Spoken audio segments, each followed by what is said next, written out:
Hello everyone friends. Everyone has likely commented on what happened between Zelensky and Trump at the White House in the US. In general, it is difficult to recall such an event in our history. In fact, there was an altercation on live TV between the leaders of two countries, after which Zelensky was kicked out of the White House. That is, one head of state kicked out the other head, although the term of the latter had expired. This event gave rise to a lot of memes, which still appear and continue to amuse people. In general, of course, humor is necessary. This is the most effective tool that relaxes a person. To some extent, even brings people closer. In general, first of all, the squabble between Trump and Zelensky is a good humor show. But it is, we can say, also a turning point in the history of the conflict.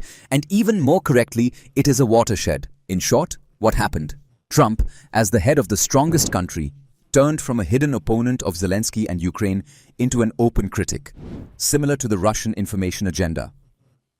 Actually, it's also amusing when Trump publicly reveals everything that Russian propaganda has been lying about for so long. It turns out that everything about the West is true, about sponsoring terrorists, about rampant corruption, and about liberal totalitarianism. Well, it turns out that the West is not a blooming garden, but a rotten swamp. Trump decided to get out of this swamp. And he doesn't care about alliances, especially about Ukraine. Let's be honest, he doesn't care about Russia either. It's just that Russia is more profitable than Ukraine ever was. And in Trump's opinion, he can make more money from it. He's a businessman after all. Here we need to think logically about what Ukraine can give America and what Russia can give, even purely in terms of trade. Obviously much more. Trump understands that. Also, Trump realizes that Russia needs to be detached from China. Western pressure only unites Russia and China.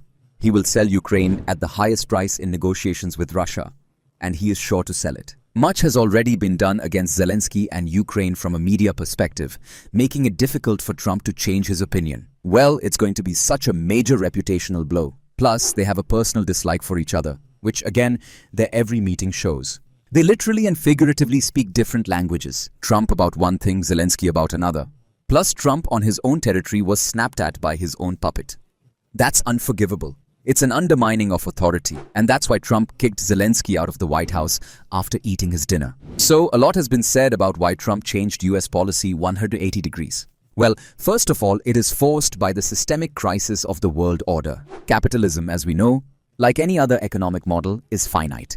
The collapse of capitalism is the collapse of all foundations. It requires preparation, which Trump is doing. Secondly, the unipolar world has shown its failure. Well, it is not real to subordinate the entire planet to one center. What is interesting and very important, for the unipolar world, the main enemy was Russia, because Russia is the only civilization capable of resisting the West.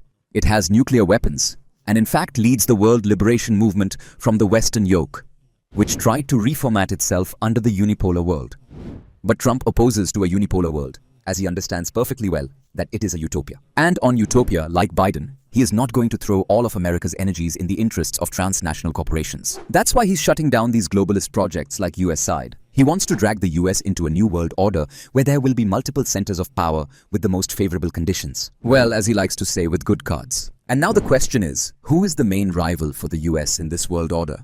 Russia poses no threat to America as it is a land empire. That is, it basically conducts its business at its borders. Russia is self-sufficient and does not engage in expansion on foreign continents or aggressively capture markets worldwide. So it makes no sense for Trump to fight Russia. Nuclear weapons? Well, this is only a deterrent tool, which in itself does not affect the economic condition of the United States. But China does affect the US economy. Therefore, in a multipolar world, the main opponent for the United States is China, which in alliance with Russia poses a huge threat to American dominance. Incidentally, this is also what top US officials are saying. As it has already been said, Trump will give up both Ukraine and Eastern Europe to start being friends with Russia against China. Therefore, he has already done a lot of things without any agreements, dismantled Western unity, sided with Russia in the information war, and essentially stopped aid to Ukraine. But of course, don't be deluded. Here they are likely to act with carrot and stick. Russia has already seen the carrot. The stick, of course, will not scare it, because everything that America could do against Russia, it has already done. But Trump will still be able to continue the war providing some help. Yes, that's the US policy. And here is the question. Will Putin make a deal with Trump? That is, will he start being friends with him against China as an example? Never. Why is it so clear? Well, it's simple. As the famous Russian geostrategist Alexei Yedrikin once said, worse than enmity with an Anglo-Saxon, there is only one thing, friendship with him. It was said more than 100 years ago. Even then, Yedrikin in his works argued about the coming confrontation with Great Britain.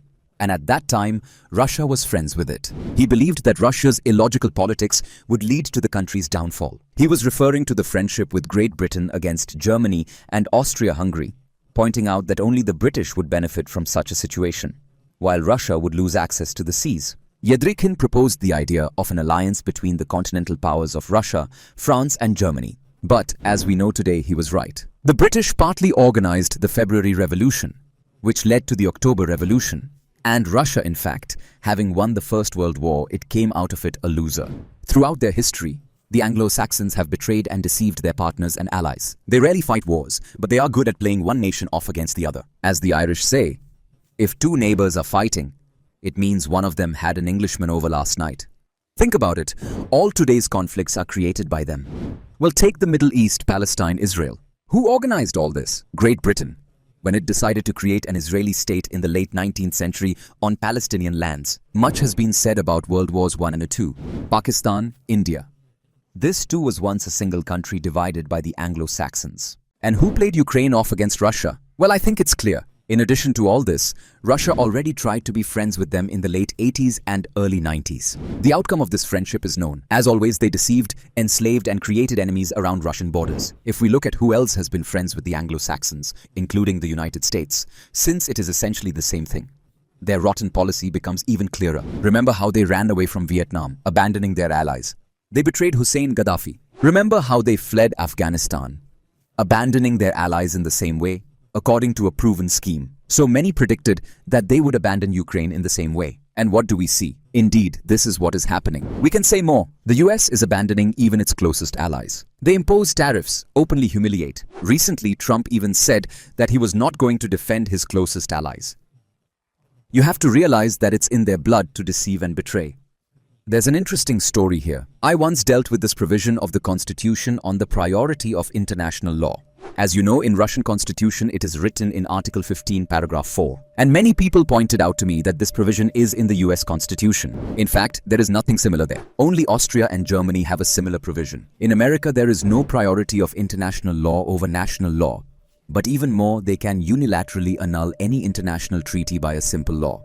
Other countries don't allow themselves to do so, as they fulfill their agreements once signed. Well, in most cases, and they simply have their traitorous nature prescribed at the legislative level. And we see this very well on the example of Ukraine. Yesterday in the White House, they sang Zelensky praises and gave him billions of dollars. Today, he is thrown out without being fed, he is accused of war and deprived of support.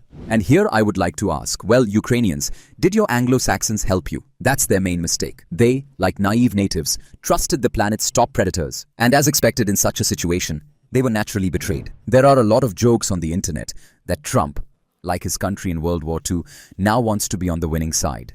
Yes, that's true. And the parallels are very good.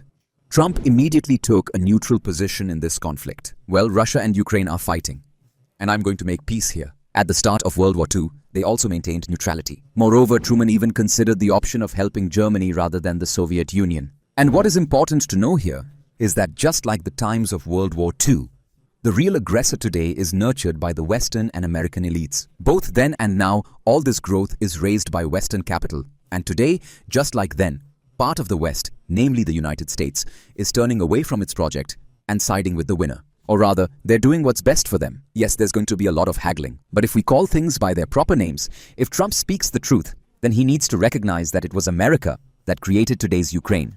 That it was America that paid for ideological education in Ukraine. That it was America that created this situation by expanding NATO to the east and flirting with Ukraine with the possibility of accepting it into this alliance. That it paid for the coup d'etat in Ukraine. That it supplied weapons to Ukraine, keeping the flames of war burning. And Europe is also sponsoring all of this at its behest. Intelligence, money injections. After all, America was definitely involved in all of this. And now Trump is such a hypocrite. He supposedly doesn't know why there are hostilities here at all and wants it to be over quickly. As for Russia, unfortunately, it is also easily deceived. Russia was deceived during World War I, deceived during World War II. During the Cold War and in the 90s and 2000s, they lied when they said NATO wouldn't expand eastward. They lied about Ukraine. They lied about the Minsk agreements.